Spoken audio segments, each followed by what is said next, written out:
सांसों की माला में जिसकी यादें हैं पिरोई, सांसों की माला में जिसकी यादें हैं पिरोई,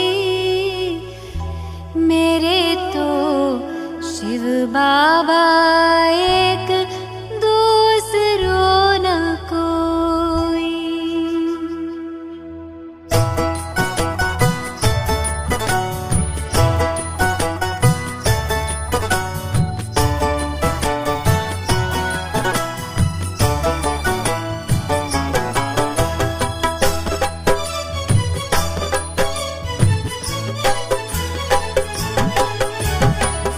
सांसों की माला में जिसकी यादें हैं पिरोई, सांसों की माला में जिसकी यादें हैं पिरोई, मेरे तो शिव बाबा एक दूसरों न कोई, मेरे तो शिव बाबा एक दूसरों न कोई। बाबा ही संसार मेरा, दुनिया मेरी वो ही, बाबा ही संसार मेरा, दुनिया मेरी वो ही, मेरे तो शिव बाबा एक दूसरों न कोई, मेरे तो शिव बाबा एक दूसरों न कोई।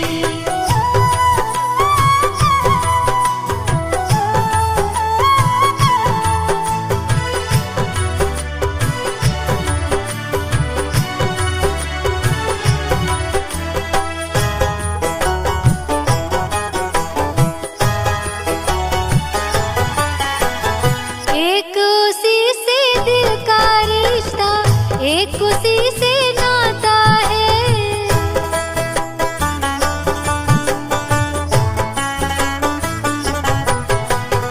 एक उसी से दिल का रिश्ता, एक उसी से नाता है, इन नैनों को सिवा शिव के और नजर न आता है।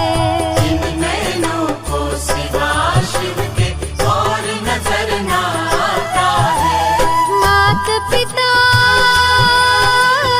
शिक्षक सद्गुरु, मात पिता शिक्षक सद्गुरु, बंधु सखा सब वो ही, मेरे तो शिव बाबा एक दूसरों न कोई, मेरे तो शिव बाबा एक दूसरों न कोई।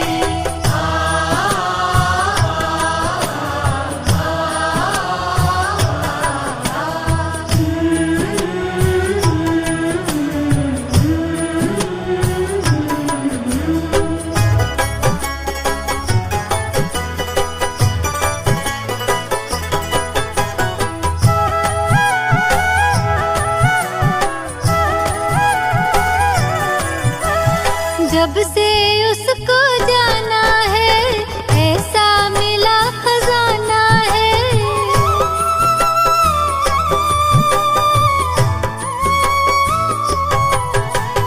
जब से उसको जाना है ऐसा मिला खजाना है, आकर अपना मीत सुहाना मन को मिला ठिकाना है, आकर अपना मीत सुहाना मन को मिला ठिकाना है। उसी को पाने की खातिर थी, उसी को पाने की खातिर थी, युगों से अखियां रोई, मेरे तो शिव बाबा एक दूसरों न कोई, मेरे तो शिव बाबा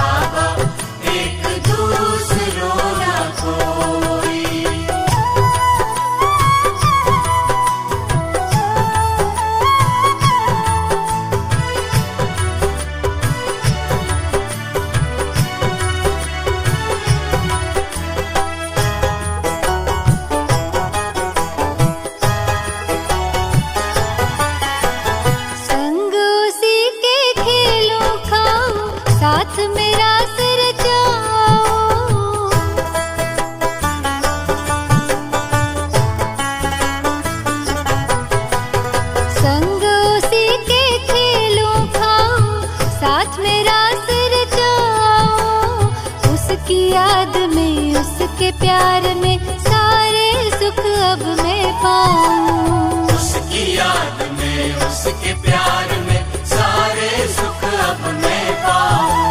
स्नेह सिंधु की मैं लहरों में, स्नेह सिंधु की मैं लहरों में रहती खोई खोई। मेरे तो शिव बाबा एक दूसरों न कोई।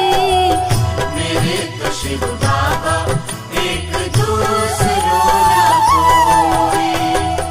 बाबा ही संसार मेरा, दुनिया मेरी वो ही। बाबा ही संसार मेरा, दुनिया मेरी वो ही। मेरे तो शिव बाबा एक दूसरों न कोई। मेरे तो शिव बाबा एक दूसरों न कोई। मेरे तो शिव बाबा एक दूसरों न कोई। मेरे तो शिव बाबा एक दूसरों न कोई।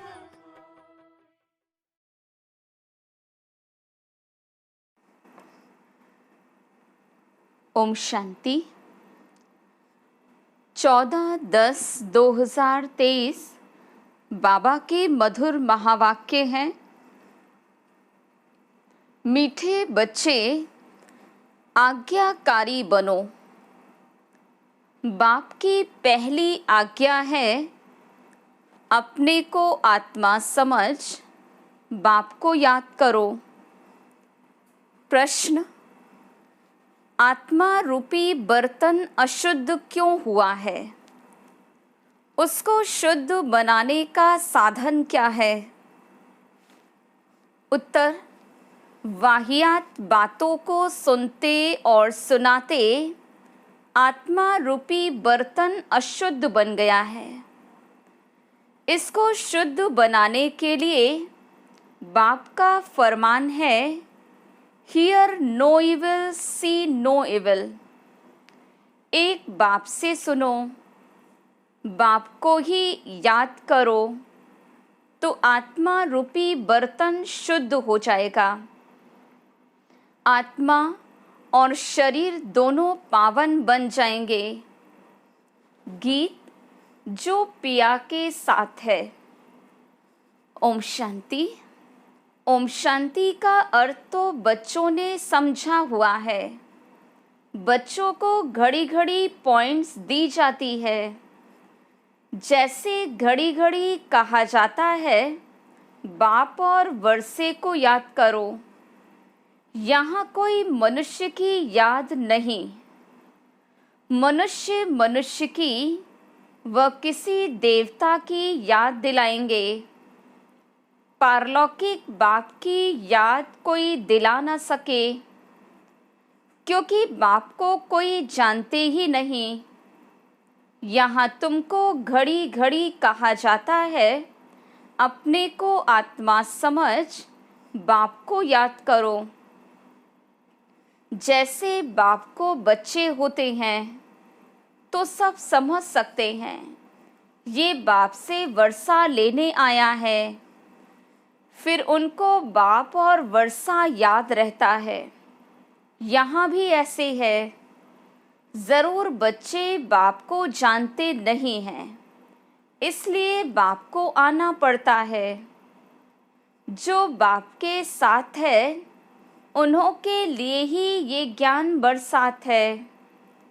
वेद शास्त्रों में जो ज्ञान है, वो सब है भक्ति मार्ग की सामग्री। जब तप दान पुण्य संध्या गायत्री आदि जो कुछ करते हैं, वो सब है भक्ति मार्ग की सामग्री। सन्यासी भी भगत हुए।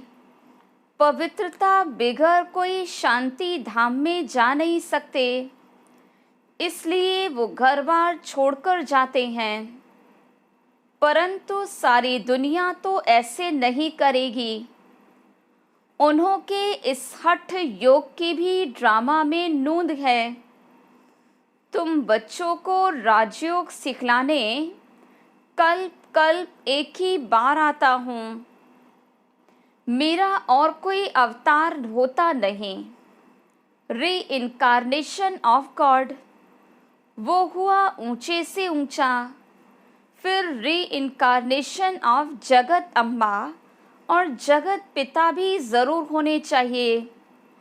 वास्तव में री इनकारनेशन अक्षर सिर्फ बाप से ही लगता है। सद्गति दाता एक बाप ही है। यूँ तो हर एक चीज़ फिर से री इनकारनेट होती है। जैसे अभी भ्रष्टाचार है तो कहेंगे भ्रष्टाचार री इनकारनेट हुआ है, फिर से भ्रष्टाचार हुआ है, फिर से श्रेष्ठाचार आएगा। री इनकारनेट तो हर चीज़ का होता है। अभी पुरानी दुनिया है, फिर नई दुनिया आएगी। नई दुनिया के बाद कहेंगे फिर से पुरानी दुनिया आएगी। ये सब बातें बाबा बैठ समझाते हैं। जब यहाँ बैठते हो तो हमेशा ऐसे समझो, मैं आत्मा हूँ, मुझे बाप का फरमान मिला हुआ है, मुझे याद करो। बच्चों के सिवाय तो और कोई को बाप का फरमान मिल न सके। फिर बच्चों में तो कोई आज्ञाकारी होते, कोई आज्ञा न मानने वाले भी होते। बाबा कहते हैं, हे आत्माएं, तुम मेरे साथ बुद्धि का योग लगाओ। बाप आत्माओं से बात करते हैं और कोई विद्वान पंडित आदि ऐसे नहीं कहेंगे कि मैं आत्माओं से बात करता हूँ। वह तो आत्मा सो परमात्मा समझ लेते, वो है रॉन्ग। तुम बच्चे जानते हो कि शिव बाबा इस शरीर द्वारा हमें समझा रहे हैं। शरीर बिगड़ तो एक्ट हो ना सके। पहले पहले तो ये निश्चय चाहिए। निश्चय बिगड़ तो कुछ भी बैठेगा नहीं। पहले निश्चय चाहिए कि हम आत्माओं का बाप वो निराकार परमपिता परमात्मा है और साकार में है प्रजापिता ब्रह्मा। हम हैं ब्रह्मा कुमार और कुमारियाँ। शिव के तो हम सब आत्माएं बच्चे हैं, इसलिए शिव कुमार कहेंगे, कुमारी नहीं। ये सब बातें धारण करनी है। धारणा तब होगी जब निरंतर याद करते रहेंगे। याद करने से ही बुद्धि रूपी बर्तन शुद्ध हो जाएगा। वाहियात बातें सुनते सुनते बर्तन अशुद्ध बन गया है, इसको शुद्ध बनाना है। बाबा का फरमान है, मुझे याद करो, तो तुम्हारी बुद्धि पवित्र होगी। तुम्हारी आत्मा में खाद पड़ गई है, अभी पवित्र बनना है। सन्यासी कहते हैं आत्मा निर्लेप है। बाबा कहते आत्मा में ही खाद पड़ी है। श्री कृष्ण की आत्मा और शरीर दोनों पवित्र हैं। दोनों पवित्र सिर्फ सतयुग में ही होते हैं, यहाँ तो हो नहीं सकते। तुम आत्माएं नंबर वार पवित्र होती जा रही हो, अभी पवित्र बनी नहीं हो। कोई भी पवित्र नहीं है, सब पुरुषार्थ कर रहे हैं। अंत में नंबरवार सबकी रिजल्ट निकलेगी। बाबा आकर सभी आत्माओं को फरमान करते हैं कि मुझे याद करो, अपने को अशरीरी समझो, देही अभिमानी बनो। मूल ये बात बाप बिगड़ कोई समझा नहीं सकते। पहले ये पूरा निश्चय होगा तो विजय पाएंगे, निश्चय नहीं होगा तो विजय नहीं पाएंगे। निश्चय बुद्धि विजयंती, संशय बुद्धि विनश्यंती। गीता में कोई कोई अक्षर बहुत अच्छे हैं। इसको कहा जाता आटे में नमक। बाबा कहते, मैं तुमको सभी वेदों शास्त्रों का सार समझाता हूँ कि इनमें क्या क्या है। ये सब है भक्ति मार्ग के रास्ते। इनकी भी ड्रामा में नूंद है। ये प्रश्न नहीं उठ सकता कि ये भक्ति मार्ग क्यों बनाया हुआ है। ये तो अनादि बना बनाया ड्रामा है। तुमने भी इस ड्रामा के आदि मध्य अंत को जान लिया है।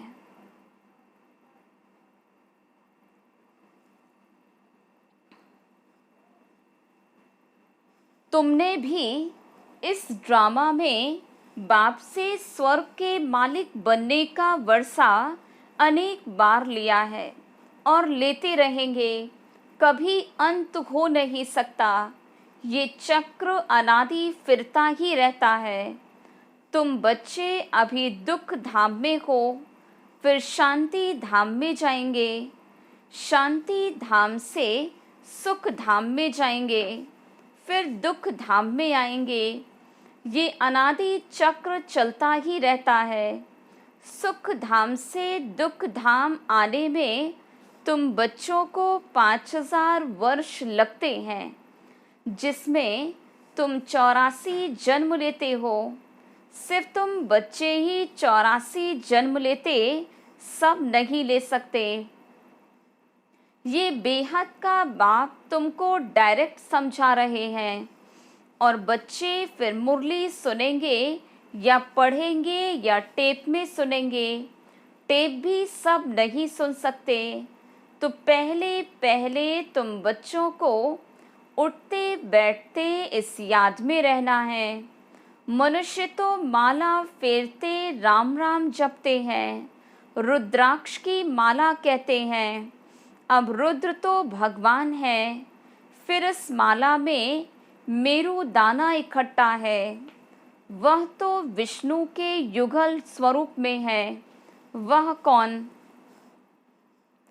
ये माता पिता जो फिर विष्णु के दो रूप लक्ष्मी नारायण बनते हैं, इसलिए इनको मेरू कहा जाता।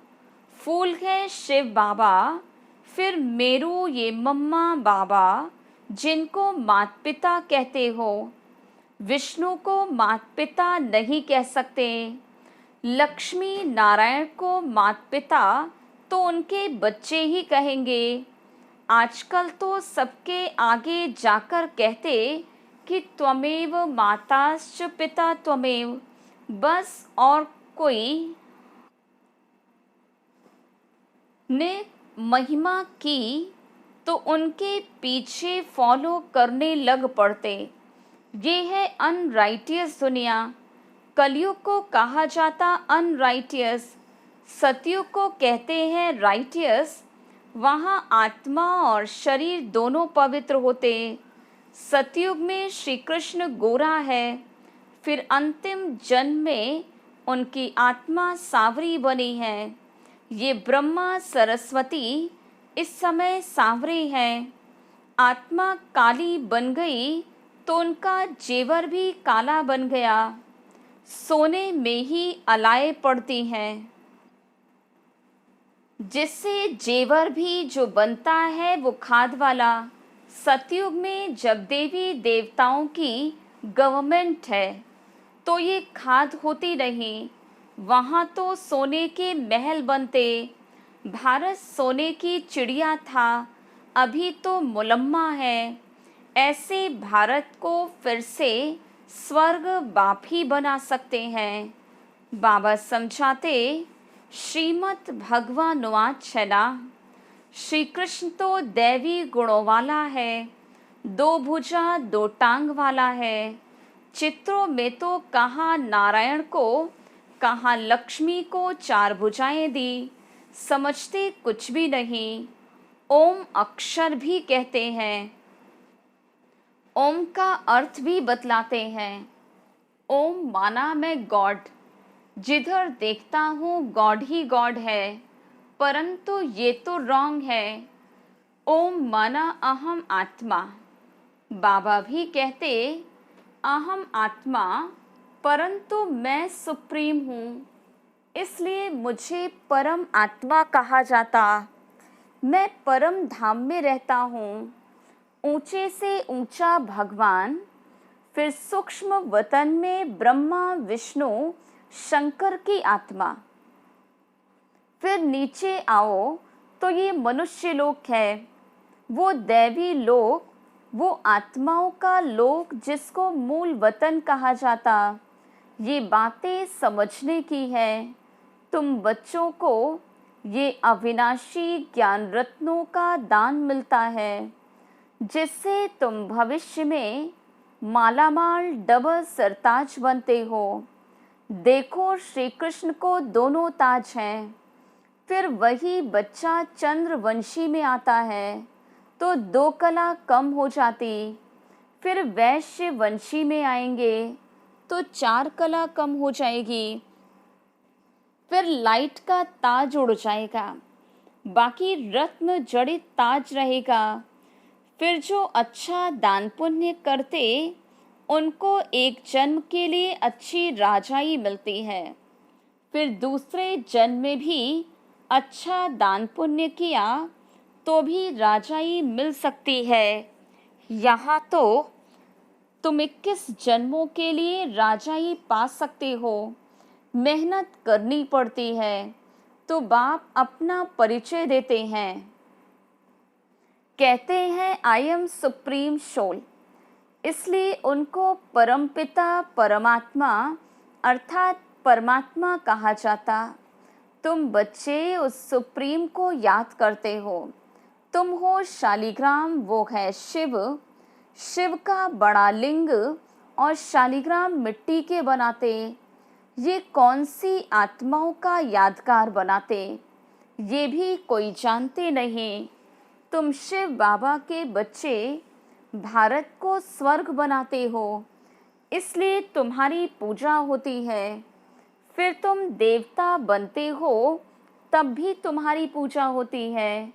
शिव बाबा के साथ तुम इतनी सर्विस करते हो, इसलिए शालिग्रामों की भी पूजा होती। जो उत्तम से उत्तम कर्तव्य करते हैं उन्हों की पूजा होती है। और कलयुग में जो अच्छा काम करते उन्हों का यादगार बनाते हैं। कल्प कल्प बाप तुम बच्चों को सारे सृष्टि चक्र का राज समझाते हैं, अर्थात तुमको स्वदर्शन चक्रधारी बनाते हैं। स्वदर्शन चक्र विष्णु को नहीं हो सकता, ये तो देवता बन गया। ये ज्ञान सारा तुमको है।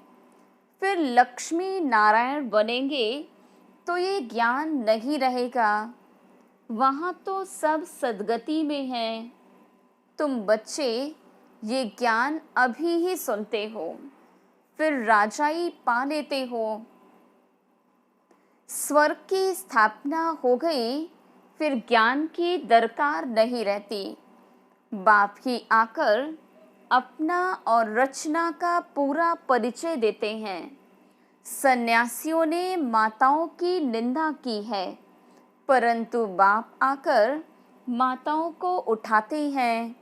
बाबा ये भी समझाते हैं कि ये सन्यासी न होते तो भारत कामचिता पर बैठ एकदम खाक हो जाता। जब देवी देवताएं वाम मार्ग में गिरते हैं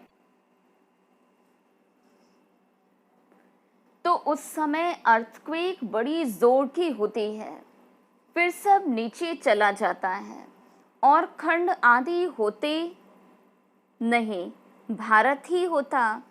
इस्लामी आदि तो पीछे आते हैं, तो फिर वह सतयुग की चीजें यहाँ रहती नहीं।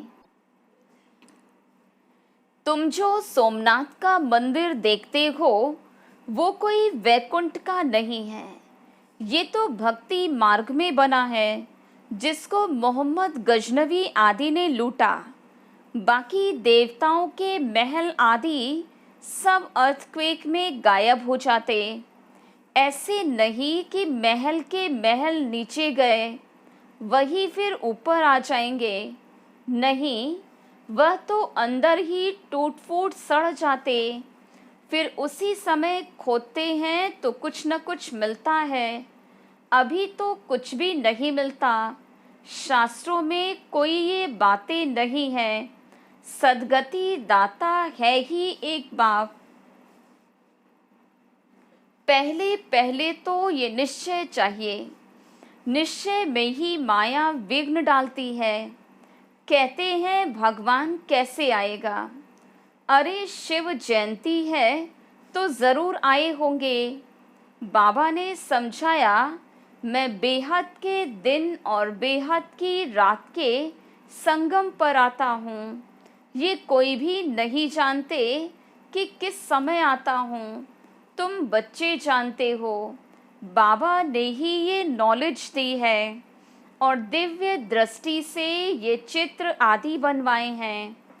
गीता में भी कल्प वृक्ष का कुछ वर्णन है। बच्चों को कहते हैं हम तुम अभी हैं, कल्प पहले भी थे और फिर कल्प कल्प मिलते रहेंगे। मैं कल्प कल्प तुमको ये ज्ञान दूंगा तो चक्र भी सिद्ध होता है, परंतु तुम्हारे सिवाय कोई समझ न सके। ये सारे सृष्टि चक्र का चित्र है, ज़रूर कोई ने बनवाया है। बाबा भी इस पर, बच्चे भी इस पर समझाते हैं। अच्छा, मीठे मीठे सिकिलधे बच्चों प्रति माता पिता बाप दादा का याद प्यार और गुड मॉर्निंग। रूहानी बाप की रूहानी बच्चों को नमस्ते। हम रूहानी बच्चों की रूहानी बाप दादा को याद प्यार, गुड मॉर्निंग और नमस्ते। धारणा के लिए मुख्य सार। पहली पॉइंट, हर बात में विजय का आधार निश्चय है, इसलिए निश्चय बुद्धि ज़रूर बनना है। सद्गति दाता बाप में कभी संशय नहीं उठाना है। दूसरी पॉइंट, बुद्धि को पवित्र व शुद्ध बनाने के लिए अशरीरी बनने का अभ्यास करना है। वाहियात बातें न सुननी है न सुनानी है। वरदान, बेहद के स्मृति स्वरूप द्वारा हद की बातों को समाप्त करने वाले अनुभवी मूर्त भव। आप श्रेष्ठ आत्माएं डायरेक्ट बीज और मुख्य दो पत्ते त्रिमूर्ति के साथ समीप संबंध वाले तना हो। इसी ऊंची स्टेज पर स्थित रहो। बेहद के स्मृति स्वरूप बनो तो हद की व्यर्थ बातें समाप्त हो जाएंगी। अपने बेहद के बुजुर्गपन में आओ तो सदा सर्व अनुभवी मूर्त हो जाएंगे। जो बेहद के पूर्वजपन का ऑक्यूपेशन है उसको सदा अनुभव में रखो। आप पूर्वजों का काम है अमर ज्योति बन अंधकार में भटकी हुई आत्माओं को ठिकाने पर लगाना। स्लोगन, किसी भी बात में मूंझने के बजाय मौज का अनुभव करना ही मस्त योगी बनना है। ओम शांति।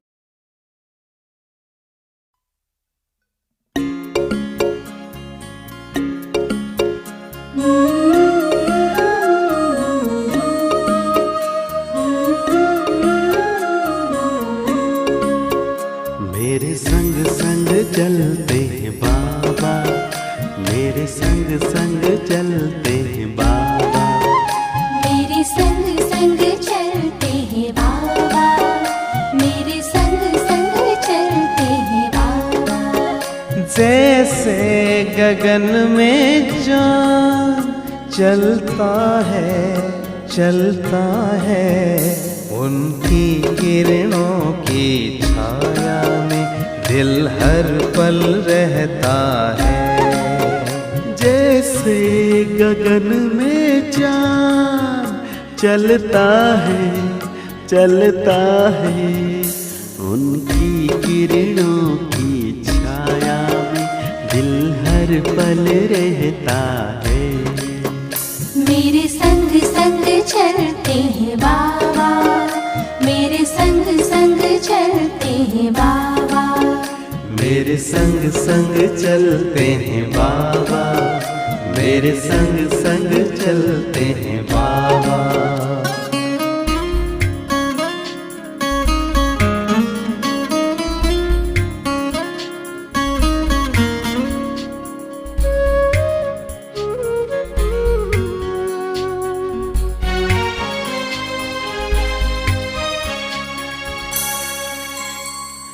देखूं मैं चकोर की तरह, नाचूं मैं झूमर की तरह, बोलूं मैं कोयल की तरह, गाऊं मैं बुलबुल की तरह। मेरा मन बहलाते हैं बाबा, मेरा मन बहलाते हैं बाबा। जैसे सुरों में सरगम बजता है मेरे संग संग चलते हैं बाबा, मेरे संग संग चलते हैं बाबा।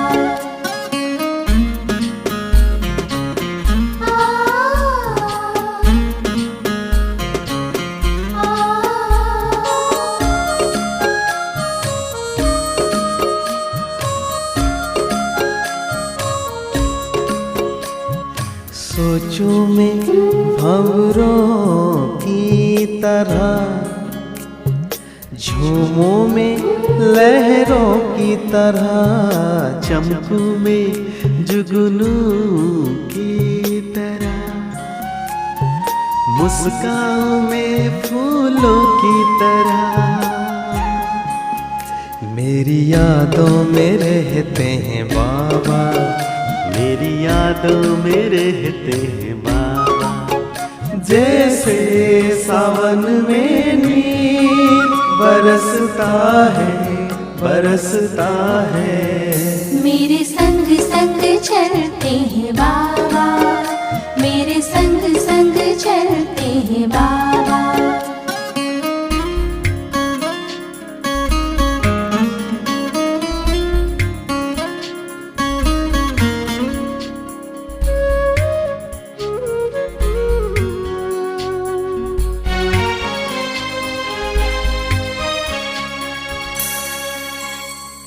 मन की मैं हर एक बात कहूँ, एक पल भी ना मैं दूर रहूं।